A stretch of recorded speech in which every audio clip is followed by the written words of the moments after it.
It was a gray Saturday morning, typical for the outskirts of Seattle. Light rain tapped the windows, the kind that never really fell hard but just lingered in the air, soaking everything slowly. The kind of day that made you want to stay in pajamas, drink bad coffee, and put off real life until Monday. I was doing exactly that. Laura, my wife, was in the shower. I could hear the hum of the water and the occasional squeak of her adjusting the handle. We shared our usual unspoken morning rhythm. She showered first, I made coffee, we'd eat something half-healthy, maybe take a walk if the rain let up. It was a pattern we'd built over the years. A quiet one. Predictable. Maybe too predictable. I booted up my laptop at the kitchen table. The internet was dragging, as always, and the printer was doing that thing where it blinked like it was out of ink even though we'd just replaced it. I was trying to print out the utility bill, something Laura usually took care of. She always forwarded the PDFs to our shared email. This time, she hadn't. Minor thing, but enough to push me to search through our sync drive. I typed in utilities and scrolled. That's when I saw it. A file that didn't belong. It wasn't labeled like anything official. Just a random string of letters and numbers, time-stamped from 2 nights ago. I hesitated. Normally, I wouldn't even open her stuff. We trusted each other. Or at least I thought we did. But something about it, I don't know, call it gut instinct, curiosity, or maybe something inside me was already looking for a reason to feel what I was about to feel. I clicked. The video was only 10 seconds long. No sound at first, just the murmur of a bar in the background. Dim lighting, neon reflecting off bottles. And then there she was, Laura, my wife of 6 years.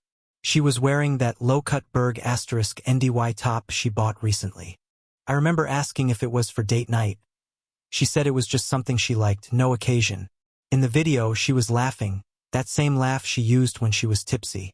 A little louder, a little looser. Her body leaned in against a man. Not just next to him.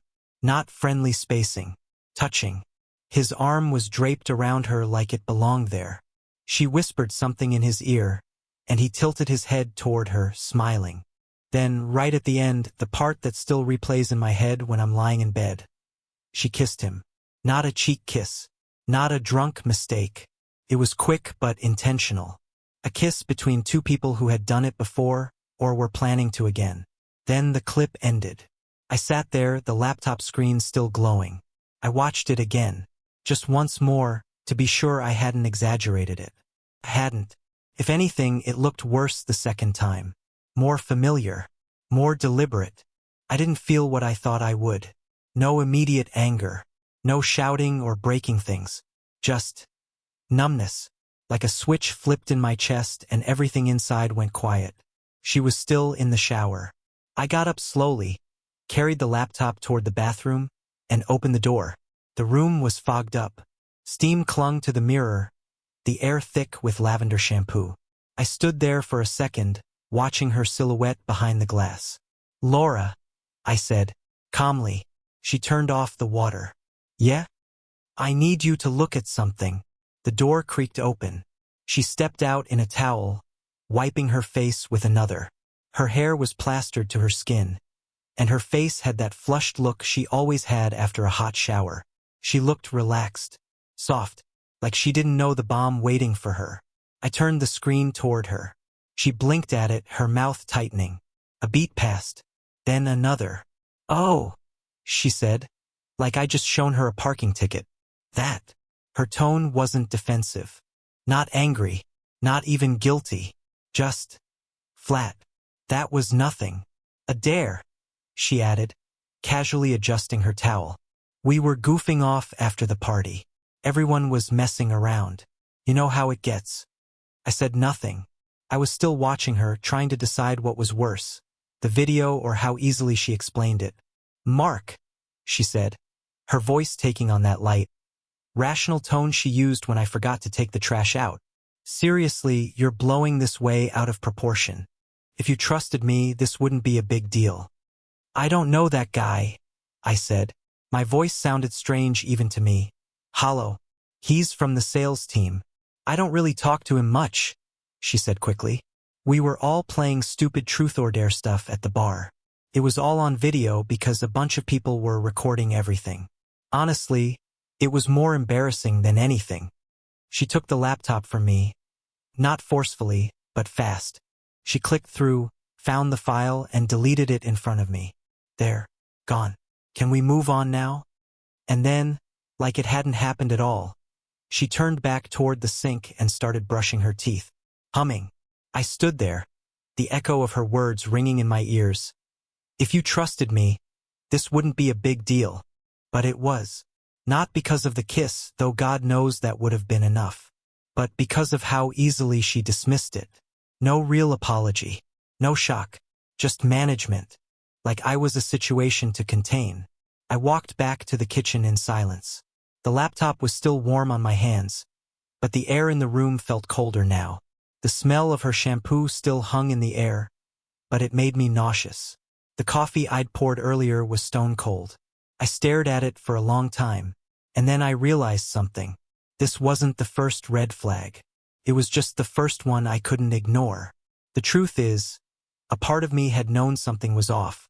You don't get to that kind of kiss with a stranger overnight. You don't lean into someone like that unless your body already feels safe there. And you don't call it a joke unless you've already convinced yourself it doesn't matter. I didn't ask her more questions. Didn't press. Didn't accuse. But a switch had flipped. Quietly. Permanently. And the silence that followed said more than she ever would. After that morning, nothing felt the same. I didn't tell her that. I didn't say anything, really. I just nodded through the rest of the day. Nodded through her story when she mentioned how crazy the party got. Nodded when she asked if I wanted to watch something later. And all the while, I was walking through our life like a guy in a museum, looking at everything like it was the last time I'd see it, like it all belonged to someone else. But the worst part? I couldn't even fully blame her yet. I didn't have hard proof beyond that one video, just shadows. But once that door in my mind cracked open, it didn't take much to swing it wide. Everything started to make a different kind of sense. I remembered a Tuesday night about a month ago. She said she was going to be late. Some late strategy meeting at work. She'd been having a lot of those lately. I didn't think twice at the time. Why would I? We weren't the couple who checked each other's calendars. She said work, I said okay. That was the deal. That was trust, wasn't it? But that night she didn't come home until close to midnight. Her phone had been off. No texts. She brushed it off later, saying her battery died and the meeting ran long, that they'd gone out for drinks after. It was just one of those spontaneous nights, she'd said. She even laughed about it. Kissed me on the forehead like I was a worrier. Back then, I thought I was. Now, I was thinking about how she came in with makeup still perfect and her coat hanging open, like she'd barely felt the cold. But there was no scarf, no gloves. Her shoes had dried mud on them, not city mud either. More like trail dirt. I remember asking, was the bar outside? As a joke. She just laughed and said they'd walked a bit before finding parking. Now, that moment sat in my memory like a pin on a map. There were more of those. Like the gym.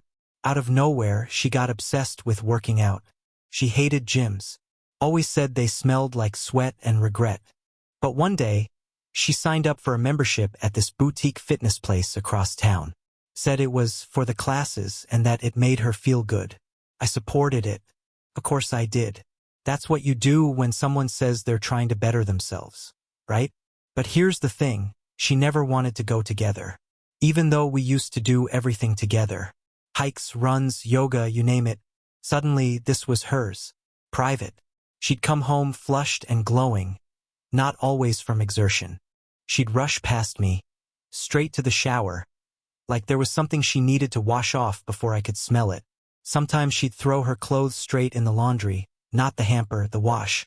Immediate. Then there were the new perfumes. 3 new bottles within 2 months. Expensive ones. Scents I'd never smelled before on her. One was subtle, floral, citrusy. The second one sharp, almost musky. The third? I still don't know how to describe it. All I know is it wasn't for me. I asked once, what's with the sudden interest in perfume? She smiled a little too brightly. Just treating myself. Trying something new. I believed her. Of course I did. Why wouldn't I?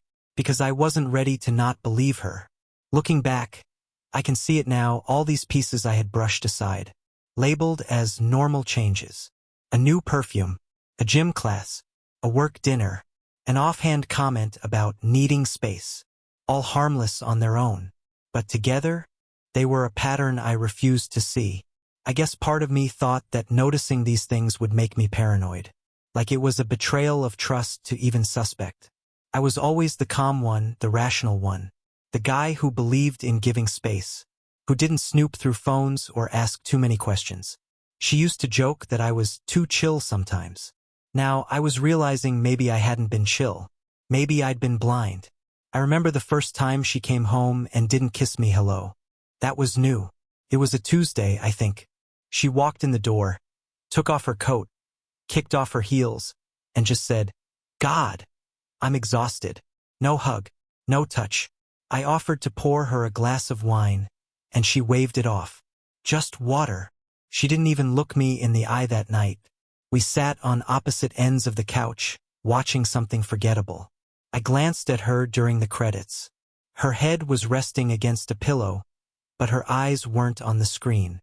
They were glazed over, like she was a million miles away. I asked what she was thinking, and she said, "Nothing, just tired." And I nodded. Again. Another time, I reached for her in bed. Not in a **Zool way. Just to hold her. She stiffened, then shifted away. Said she had a headache. I didn't push. I rolled over, stared at the ceiling, and told myself not to take it personally. But I did. Quietly. And often. Even her stories changed. She used to talk about her office nonstop. Complained about meetings, gossiped about coworkers. Now, when I asked how her day was, she'd say, "Oh, you wouldn't know them," and change the subject. Once, I brought up someone she used to mention all the time.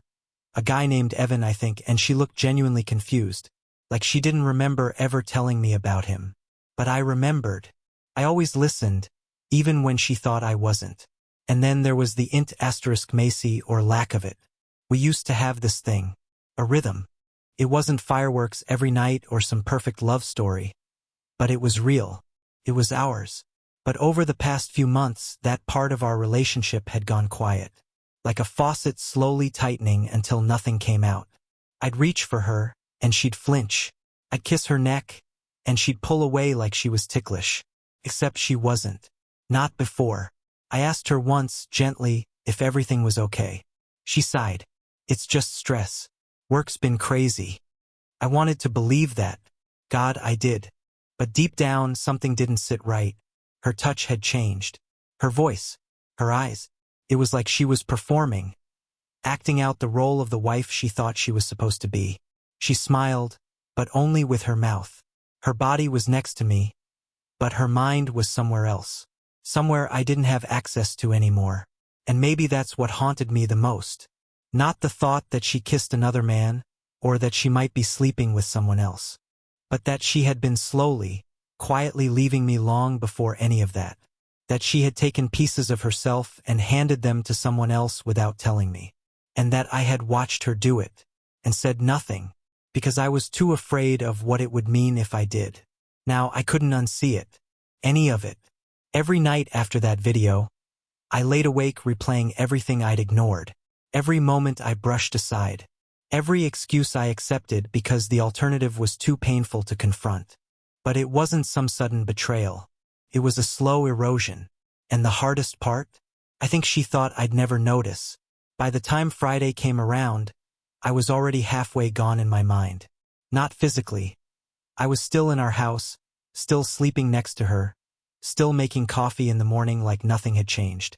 But inside, I was standing on the edge of something, waiting for the final push, and I think she could sense it, even if she didn't say anything. That's the thing about tension. It doesn't always show up as shouting or slammed doors. Sometimes it's just silence. The kind that sticks to your skin. That morning, Laura mentioned the seminar. "I'll be out of town tonight," she said casually, while buttering toast like we were just roommates sharing a kitchen. Corporate retreat. They booked the usual place. I didn't ask which place. I already knew. We'd been married long enough that I could predict her sentences before she finished them. I knew the tone she used when she was lying, that calm, overly practiced voice with too much control. And I knew the way she didn't meet my eyes when she said it. Just like I knew she'd turn her back as she sipped her coffee and added, "Don't wait up." I told her I wouldn't. She kissed me goodbye on the cheek, grabbed her suitcase. Sleek, black, barely used, and was gone. By noon, I'd packed a bag of my own. Not a dramatic one. Just a small overnight duffel with a clean shirt, a bottle of wine, and a bouquet of flowers I picked up from the grocery store down the street. From the outside, it probably looked like I was going to surprise her. Like I was the sweet husband showing up to make her weekend brighter. And maybe that's what I told myself I was doing. Just checking, just looking, just needing to know. The resort wasn't far. About an hour's drive northeast, tucked into a patch of evergreens and fog, the kind of place people used for team-building retreats and overpriced leadership workshops. We'd been there once before. Together, back when her company hosted couples weekends. I remembered the fire pits, the smell of pine, the way her hand felt in mine. But now that place felt like enemy territory. I pulled into the lot just before sunset. The parking area was half full SUVs, a few sedans. I sat in my car for a moment, the engine idling, the flowers on the passenger seat looking increasingly ridiculous. My heart was hammering, but not with nerves, with something colder, determined. My hand hovered over the ignition before I finally turned it off and stepped out into the chill. Inside the lobby, the air was warm and perfumed. A fireplace crackled in the corner, and the receptionist looked up with a polite smile. "Checking in?" she asked. I hesitated. "Yeah, my wife's here already. Laura Jensen. It's under her name." She typed into her computer, her fingers quick and practiced. Then she looked up. "Ah, would you like me to walk you up to the room? I believe they're expecting you." Expecting me. I nodded, masking the twist in my gut. I didn't ask who they were. I didn't need to. We walked through the hallway, soft carpet underfoot, warm lights on the walls. The kind of quiet that should feel luxurious but suddenly felt suffocating. I knew I should stop, turn back, just leave and let the questions stay questions. But I didn't. We reached the door, room 214, and the receptionist smiled again, then turned to go. I stood there in the hallway holding that stupid bouquet like some kind of punchline. And then it happened. The door opened. Not fully. Just enough. A man stepped out, maybe a few years older than me. Dress shirt unbuttoned at the collar. No name tag. No lanyard. Just casual, comfortable. His hair was damp like he'd just showered. I recognized him immediately. The guy from the video. He stepped into the hall, still talking back into the room. "Grab your jacket. It's getting cold out there." Behind him, I heard her laugh. Laura. That laugh. Light and asterisk mate, the kind of sound she hadn't made around me in months. The sound of ease, of comfort, of something real. I didn't move. Didn't breathe.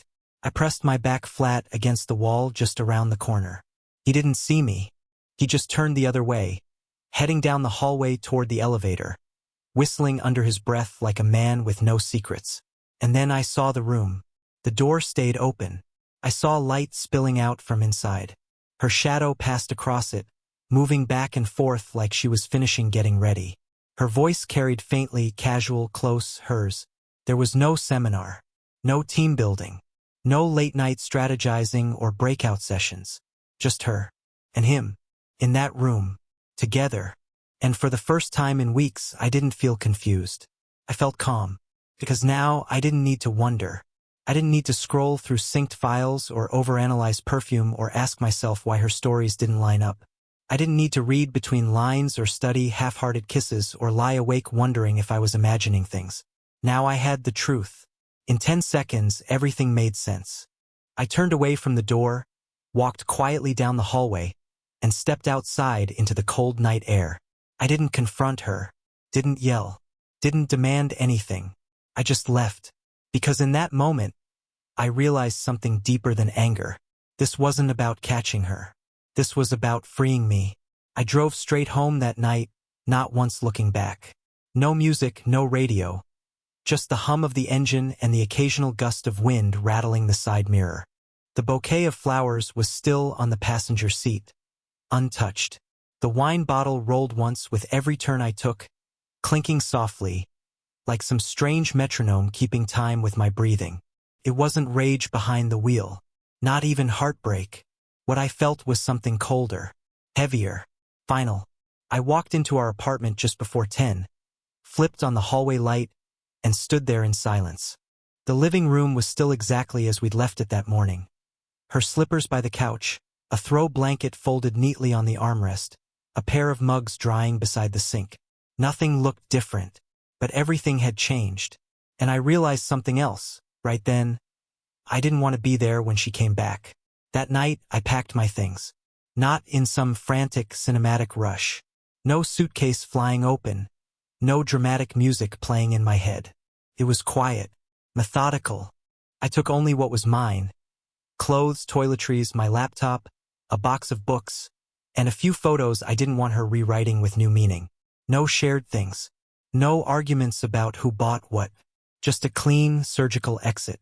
I printed out a letter and left it folded on the dining table. No accusations. No long explanations.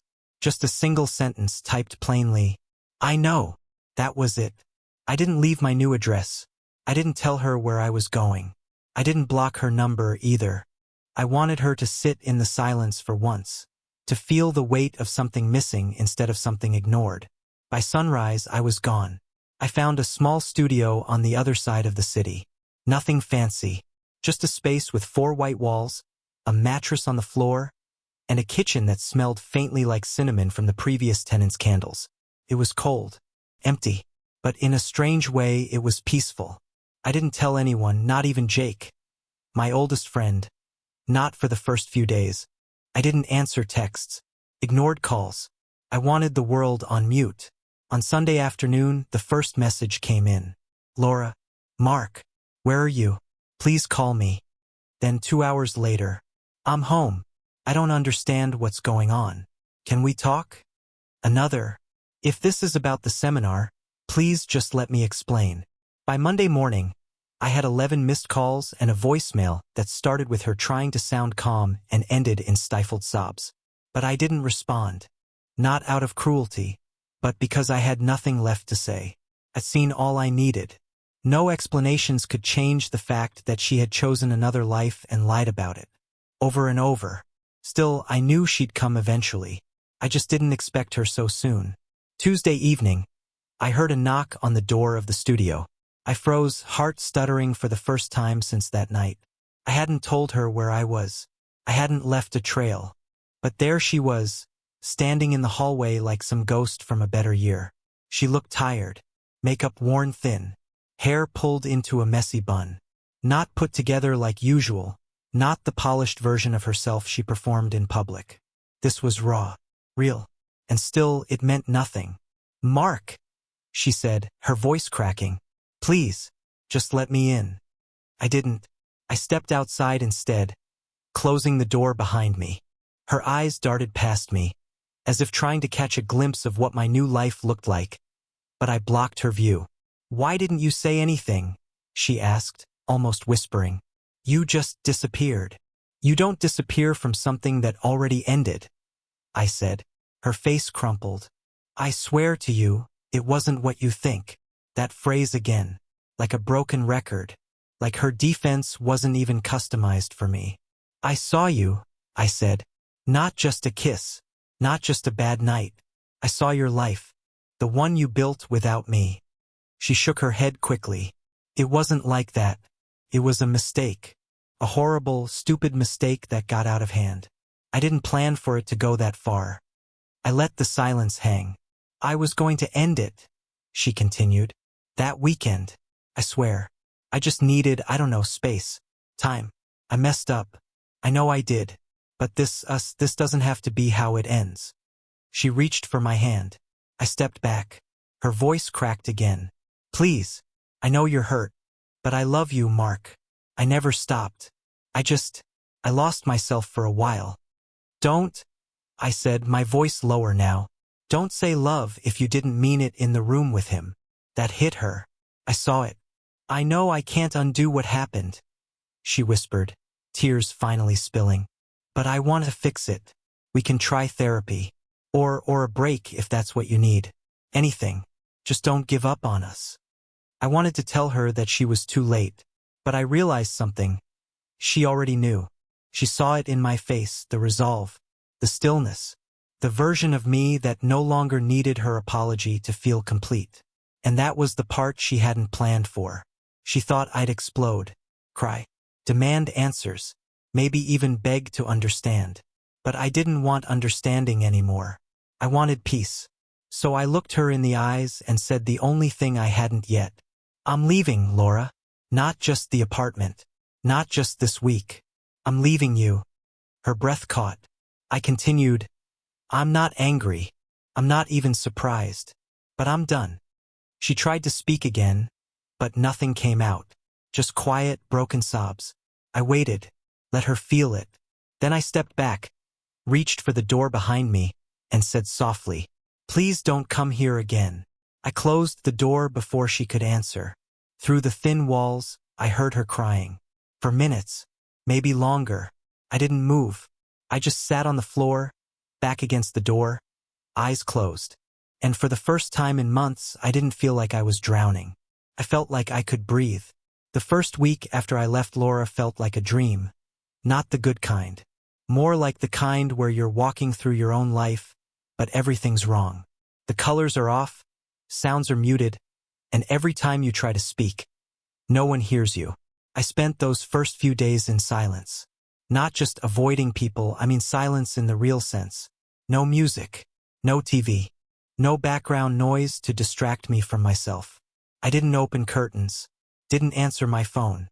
I just existed in this small, white-walled studio with a mattress on the floor and a suitcase I never fully unpacked. The studio had a single window that looked out onto an alley behind a grocery store. Sometimes I'd sit by it at night, watching people come and go under the flickering street lamp. Couples mostly. People pushing carts, laughing, arguing about what kind of cereal to buy. Normal lives. Lives still intact. And I'd think to myself, they don't know it yet, but anything can shatter. Grief is a strange thing when you don't have a funeral to attend. There was no service for our marriage. No gathering of friends offering casseroles and hugs. No eulogies, even though something very real had died. I grieved quietly, not just for the loss of Laura, but for the version of myself I had been with her. That man, the one who believed in loyalty and small joys, who made her coffee every morning and folded her side of the blanket just right, he was gone too. And I wasn't sure if I wanted him back. I remember waking up one morning, maybe the fourth day, with this pit in my stomach. Not dread, not anger, just this raw emptiness that stretched out across my chest like a desert. I reached for my phone out of habit. Still no new messages.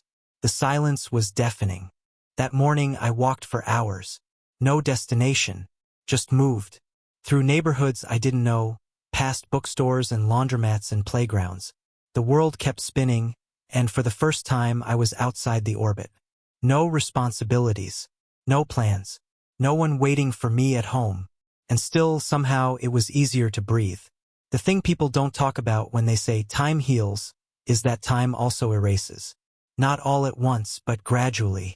Little things, like the sound of her voice calling my name from the kitchen, or the way her hand used to slip into mine when we crossed streets.